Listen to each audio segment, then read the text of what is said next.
What's up, witches? It's Luna here with an unboxing for you today.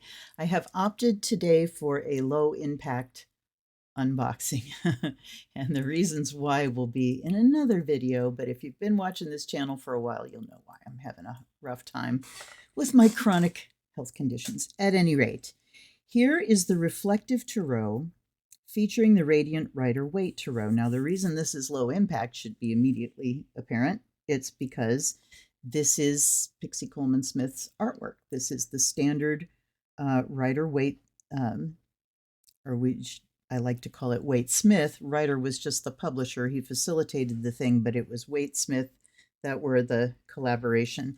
And it's low impact because I don't have to look at brand new artwork and, strain my brain on that. So let's take a look. You can see this is a small deck, and you can see it's reflective. Printed on luminescent holographic cards, this shimmery tarot deck. Here we go. This shimmery tarot deck accentuates the vibrant colors of Radiant Rider-Waite Tarot and offers dynamic readings, includes 78 cards and 60-page booklets. So I think the Radiant is bigger.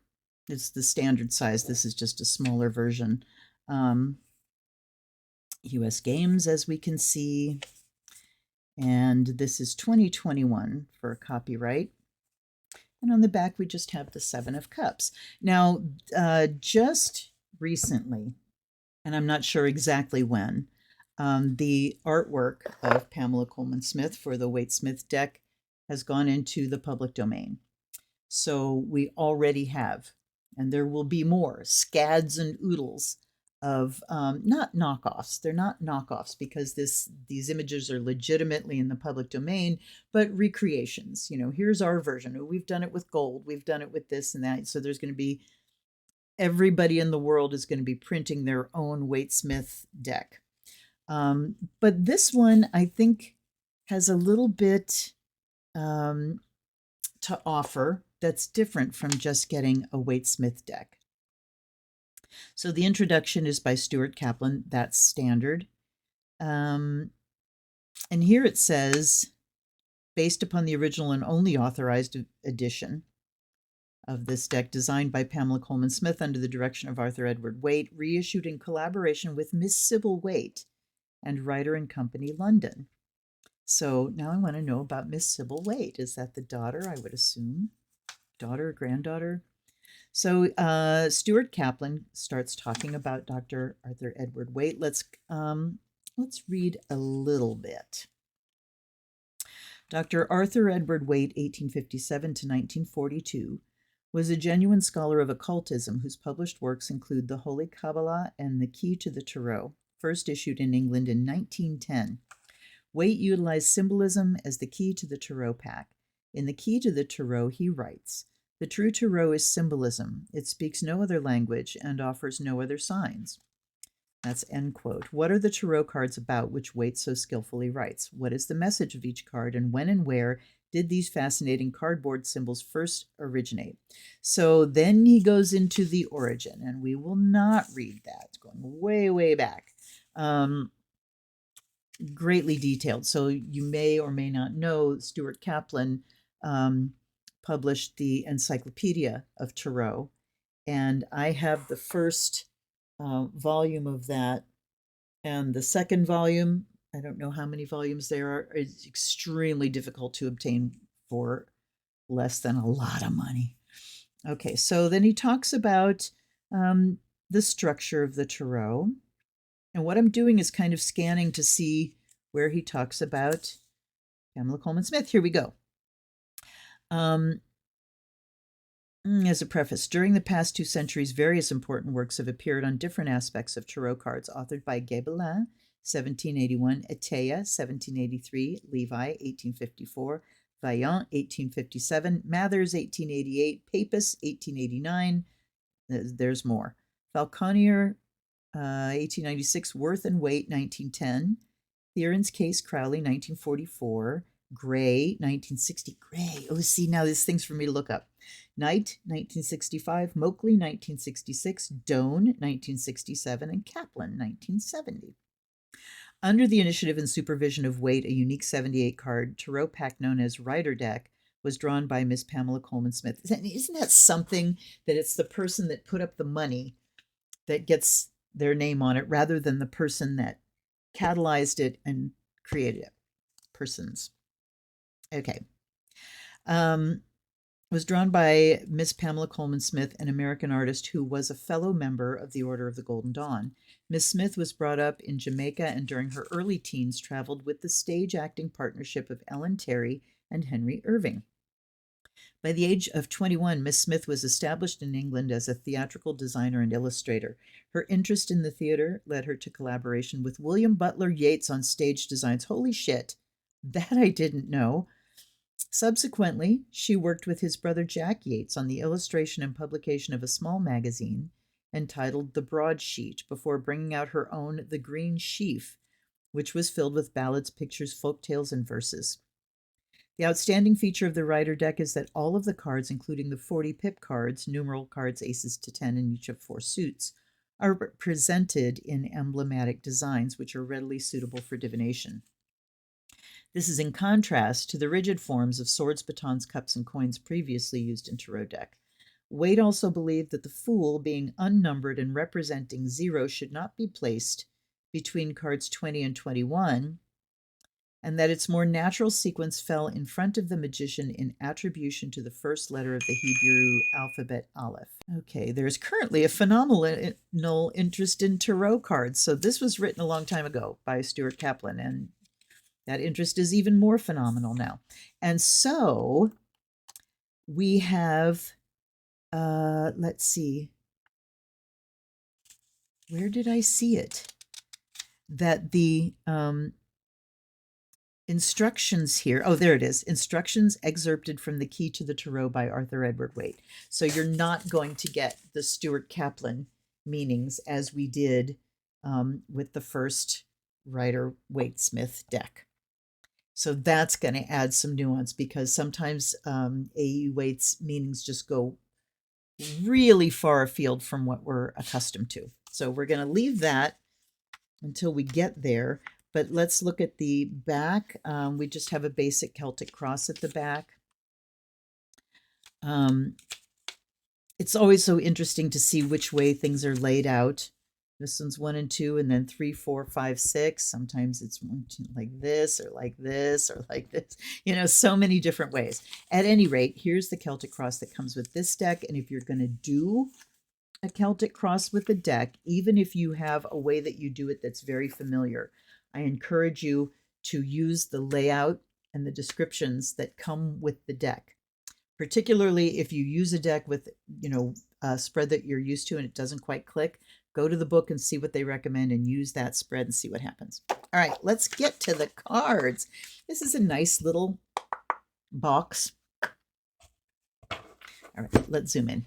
All right, this is a smaller deck, so I hope I haven't zoomed in too much. And as I said, the images are the same, so there's not going to be a lot to comment on, but we can see, you know, they're printed on holographic cardstock. Here's the back, a nice deep blue. So let's just whip through and then we'll get to the reading. That's going to be the interesting part with this. We have the Magician, the Fool, and then the Magician, everything that we're used to seeing. This deck is recolored, though. I forgot to mention that. Let's see. Where did I see that? There it is, recolored by Virginius Poshkus. What an interesting name, because that's what stood out to me when I got to the High Priestess, is the coloring. Her face looks different, very dark hair. And that can be enough when you're really familiar with images. Just a slight variation in color can be enough to like refresh your mind and make you see things that you hadn't seen before. There's the Empress.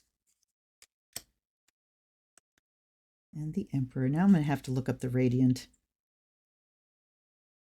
And I'm wondering if it might have been the Radiant that I was, you know, looking for when I purchased this. The Hierophant. The Lovers, I can really see the color variation here. And they are painted in such a way, be right back. My brain just gave me the old adage of don't tell, show. So here we go. This is the recoloring. Should we do them side by side? I don't think we need to. This is a good enough example.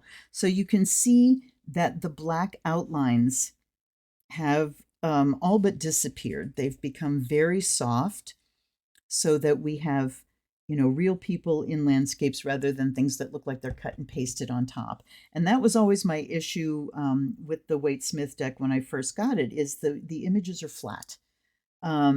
There's no shading. I mean, there's a little bit of cross hatching to shade, but like, look at the bodies. They're just very flat.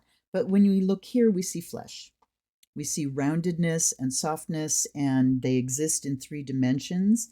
And that makes a difference in your brain. It really, really does. Though you can see that the outlines and the drawings themselves are exactly the same, look at the difference the coloring makes. Wow. Okay. On we go. And the Chariot. Strength. All right, I'm not going to name everyone. You guys can see. We're just flipping through. Imagine music here. It does make things stand out more to me, though. They sometimes that black outline on everything just makes everything exist in the same flat plane. But here, you can really see these 4 symbols of the fixed signs really do stand out from that clouded background. And also, that holographic shine is so very attractive.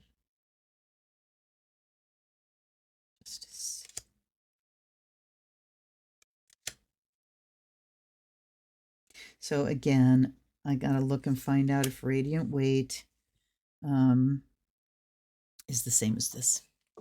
Okay, I just did some lightning research, and yes, this is a smaller version of the Radiant Rider Weight. And the difference is it's smaller, it's printed on holographic paper. So the Radiant is Pamela Coleman Smith's art, recolored by Virginius Pushkas. And just the way the Universal Weight is recolored by Mary Hanson Roberts. So, and I do appreciate the recoloring. It really makes a difference, I think. There's Temperance. I mean, I can see the face of the devil is what really stands out to me here. And I promise this will be the last time I do this. Well, I hope I promise. Okay, look at the difference. I can see his face here, but it's just kind of, it doesn't stand out the way it does here. Again, does your brain do the same thing as mine? I would like to know the answer to that. Just much more distinct images. There's the tower.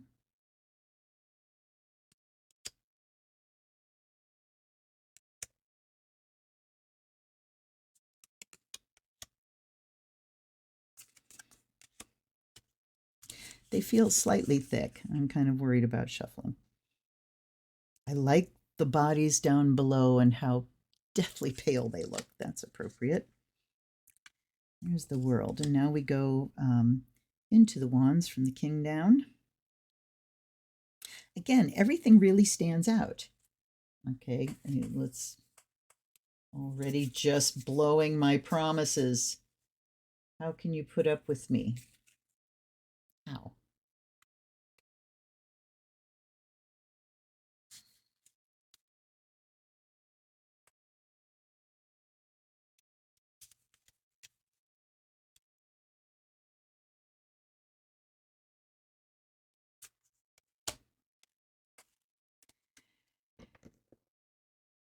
Do you see how here the little cross hatchings that she did to do some shading and some, indicate folds of the fabric, same thing with his robe? I find them distracting. They're very busy, and the same thing with the print on this robe. It doesn't read really well, but if you come over here where there's been some more subtle shading, with color rather than with black and white. Same thing with his gown. It's much less distracting. There are a lot of distractions here. But here, you know what really popped out to me? That's that little lizard. I just didn't really see him before because of all the busyness here. Now, I will hold myself to my promise. All right, here we go. Wands.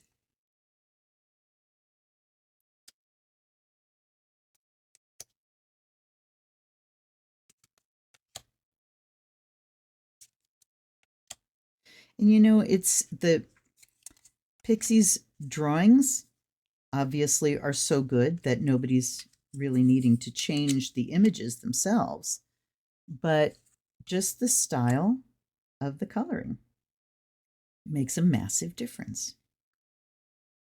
It's like, you know, I almost feel like I haven't seen some of these images that way before, like this horse. This horse in the, here we go, sorry. Har har. But look, I never noticed that this horse's drape took up the entire bottom of the thing. But this, look at the shading and the drapery. It's so much more. It really stands out. Okay.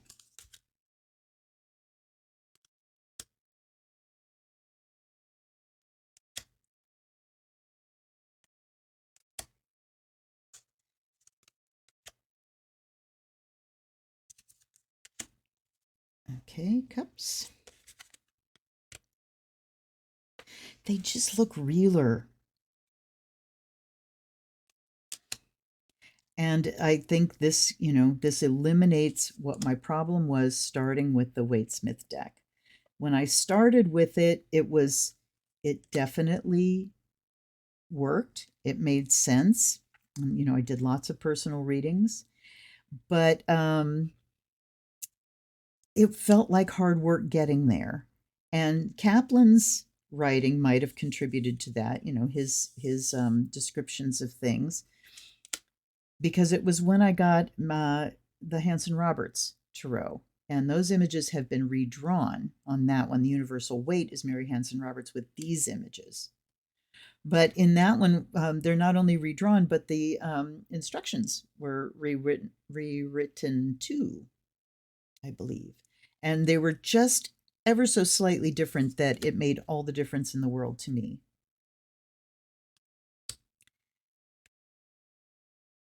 And I wonder how much just the artwork had to do with that. Now, here I go again, but I'm looking at the book this time. The instructions in this book, introduction is the same one as by A.E. Waite, or by Stuart Kaplan, regarding A.E. Waite. And the divinatory meanings are Waite's as well. So I don't know when. Here's me calling this a low impact unboxing, and I've been popping up out of my chair. Okay, let's see. Instructions by Stuart Kaplan. So the instructions in this booklet are Stuart Kaplan's, not A.E. Waite. So that was the difference, not using the A.E. Waite. When it got to Hanson Roberts, that was a huge difference for me. First of all, I could see the feelings and emotions on people's faces, but then the writing was so much more accessible. All right, onward. What I've actually done here for myself is make it an editing nightmare. You know, when have I ever taken the easy path? Here's the swords.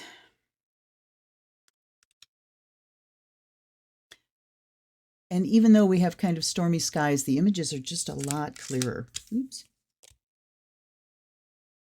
And we'll see, yeah, see when we get to the 10, it's still dark and ominous, but just much more clearer read on the images.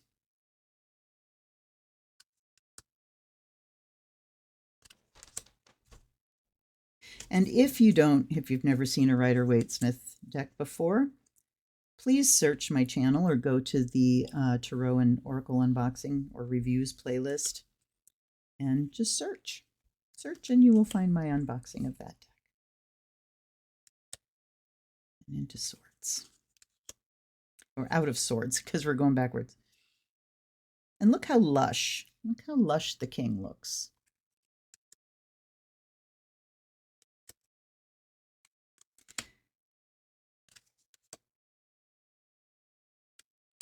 I do wish, and I may end up getting a Rider-Waite-Smith deck.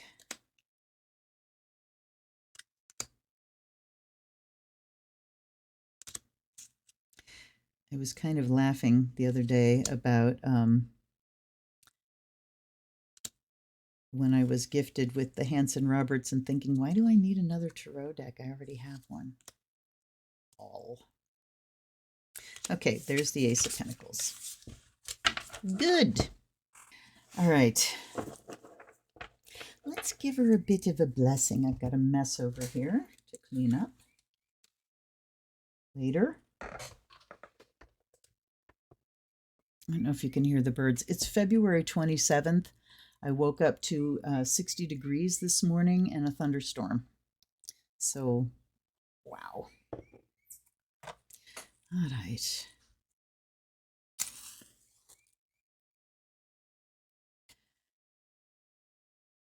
I am not looking forward to shuffling this deck because when you take, even if you take that nice, good, bendy cardstock from US Games, when you make it smaller and you change the dimensions or make them, more square, it gets harder to shuffle. Yeah, this one's not going to be fun.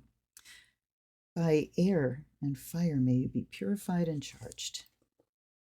And me too, and you too. There's a little prayer that friends that went to Florida actually bring me back some ocean water.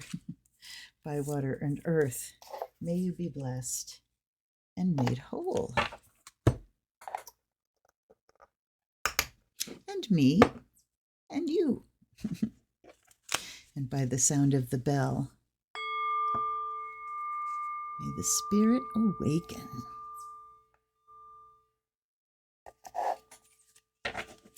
Guides and guardians, allies and ancestors,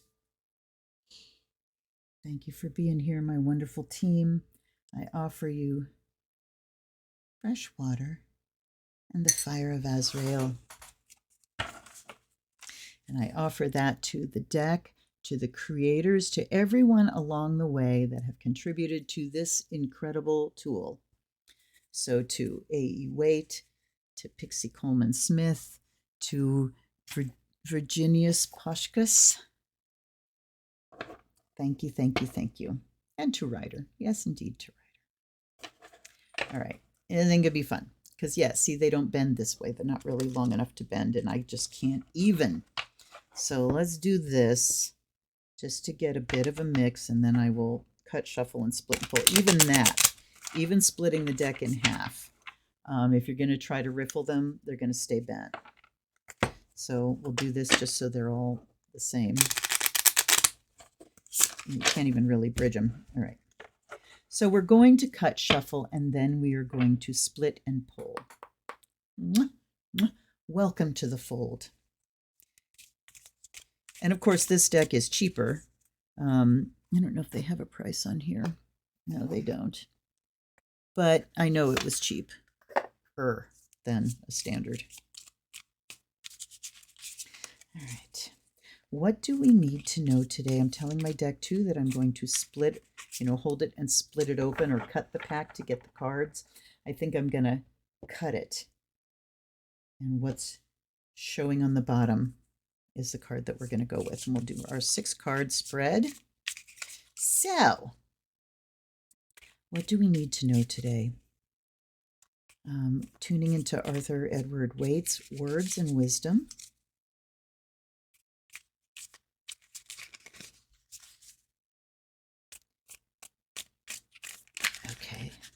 Let's do our cut and pull.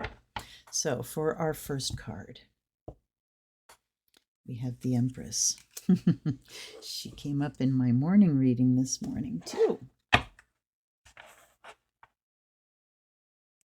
Sometimes shuffling in between helps too. And we have the Lovers.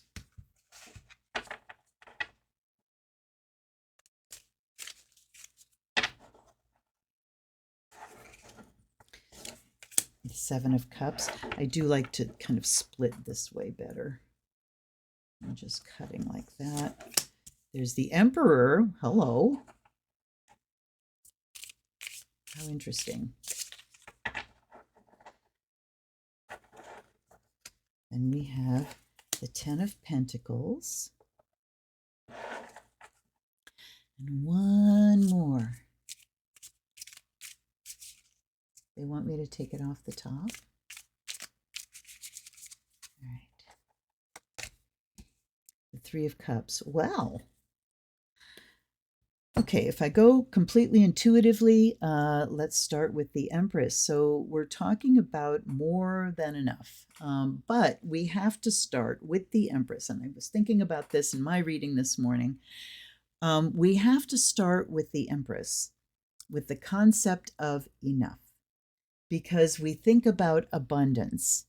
And I know my brain usually goes towards just wealth and, you know, so much of everything, so much. And as far as that goes, you know, I think of wealth that I've never had, the kind of wealth I've never had. So it kind of feels distant to me. And of course, by this point in my life, I have defined abundance for myself and I live in it. It's everywhere around me. So the Empress being the principle of abundance, if you think of abundance as something that you don't have, that I'm barely scraping by, I'm constantly worried about money, I'm constantly worried if there's going to be enough, then we need to start with the concept of enough and sit ourselves down and ask, you know, in our constant wanting more or our constant feelings of lack, the question has to be, but do I have enough? And then you have to define what, you know, where that line is. Enough meaning I don't go to bed hungry. I don't go to bed cold. I can clean myself when I need to. I have hot running water. I'm not thirsty, you know? I'm not dying of an illness that I can't afford to treat. So you decide where your enough is. But I think if we pare it down to ground level and look at enough to sustain my life, you know, and then enough to make something of that life is another part of it. But the Empress calls us into attention about where do we stand on that continuum of lack and abundance?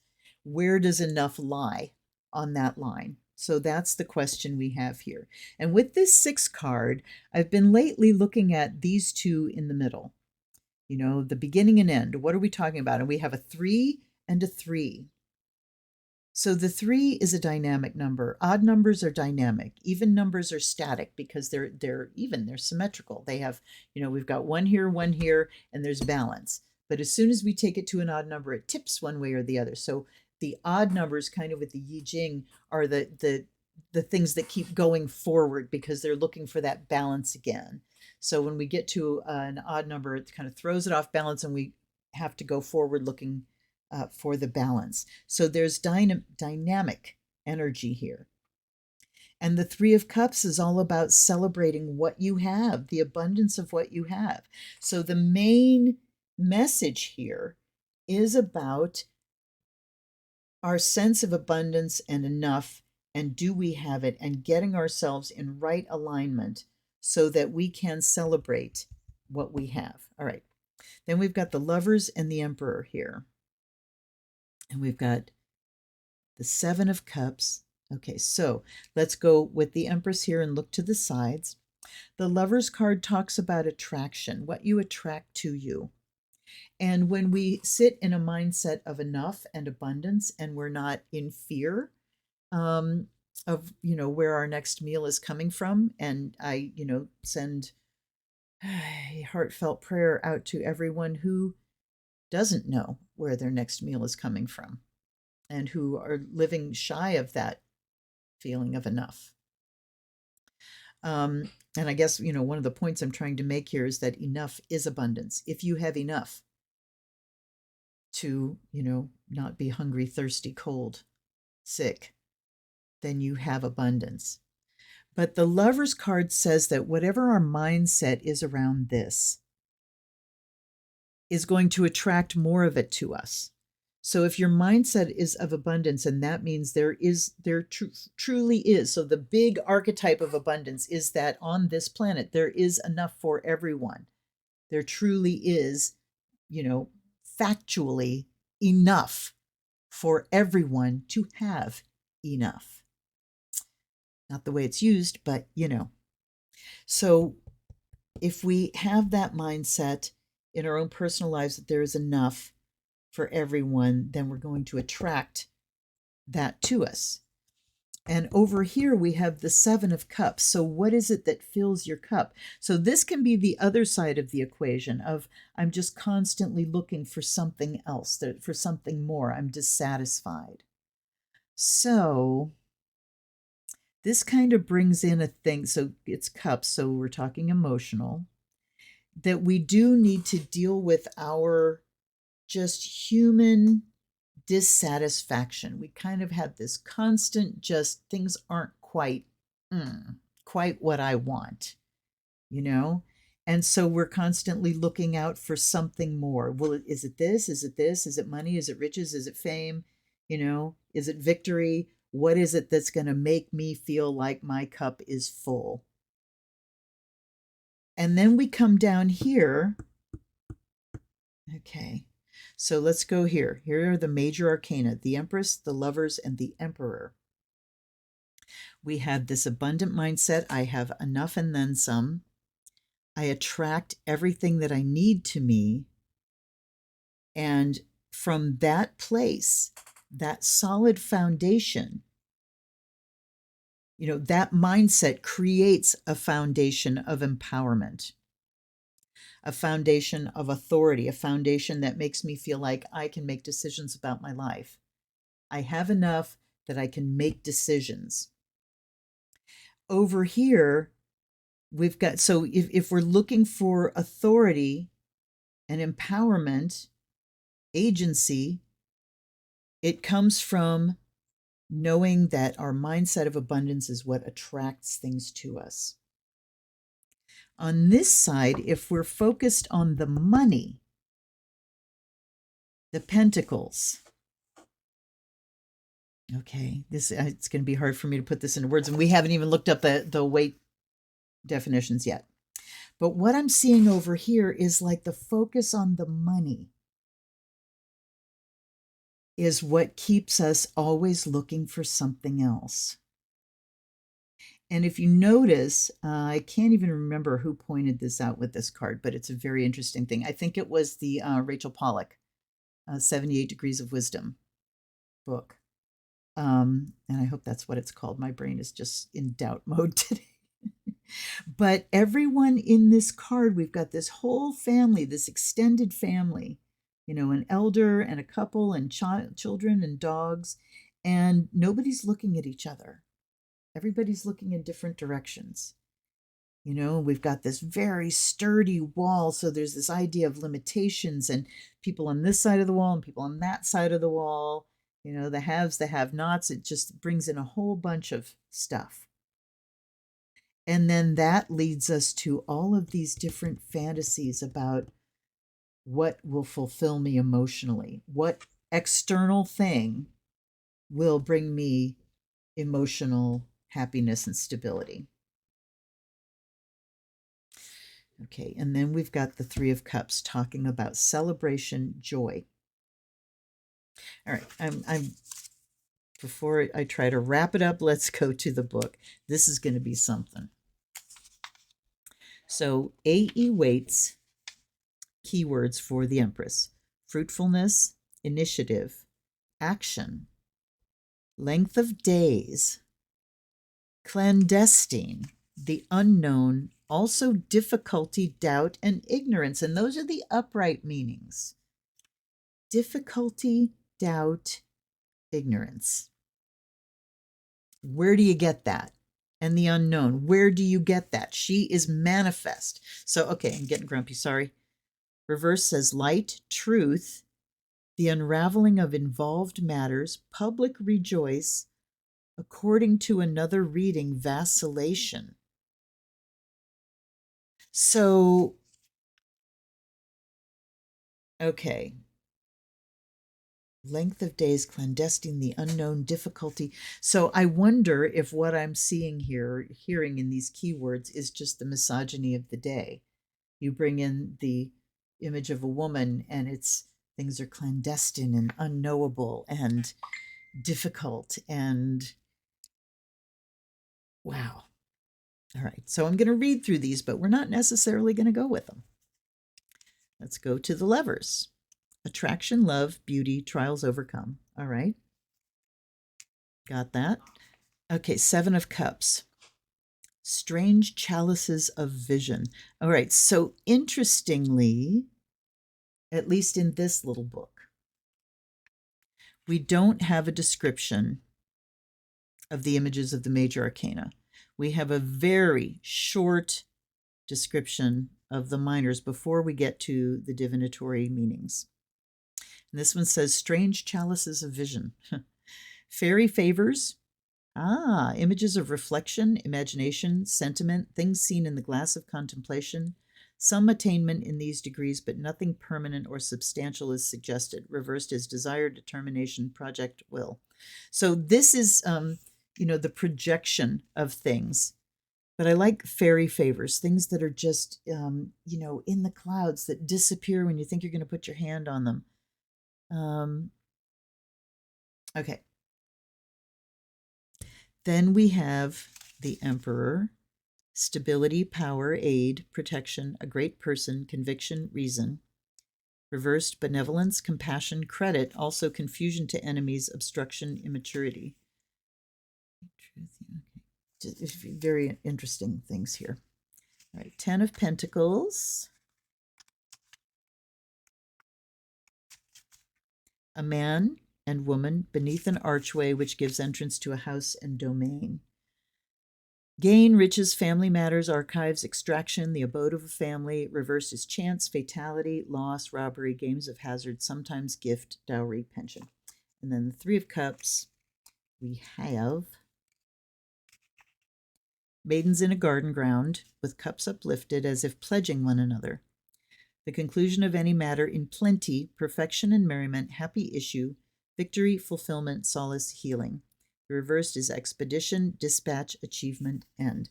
So the conclusion of any matter in plenty, down underneath the Empress. So what I'm seeing here, like the side with the majors, just really tells us about mindset and, the creation of abundance from that spiritual level.